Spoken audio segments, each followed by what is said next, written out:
Kamusta sa lahat mga kaibigan sa Kalebalore? Ngayon, ipapakita ko kung ano ang gagawin kapag hindi nakikita ang iyong iPhone sa iTunes. Para dito, ang unang dapat subukan ay i-restart lang ang iyong iPhone. Pagkatapos, subukang kumonekta ulit sa computer. Pangalawa, suriin ang iyong cable. Tiyaking suriin ang cable kasi kung masama ang cable, maaari pa ring mag-charge ang iPhone pero hindi magpapadala ng data kaya walang mangyayari. At huwag kalimutang pindutin ang trust button sa iPhone para sa computer na ito. Ibig sabihin, pindutin ang trust this computer. Dito, itap sa iPhone. Kung hindi ito gumagana, siguraduhin tingnan kung nasa device manager ang iyong iPhone. Para dito,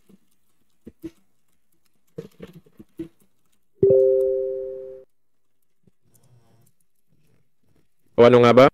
Basta, tingnan ang device manager. Right-click, tapos piliin ang device manager. At dito, tingnan ang portable devices, makikita natin ang iPhone. Kung wala ito dito, malamang may problema sa cable. Pero pwede mo itong i-disable at i-enable ulit. Pindutin ang enable, makakatulong din ito sa iyo. Tingnan, agad itong na-detect.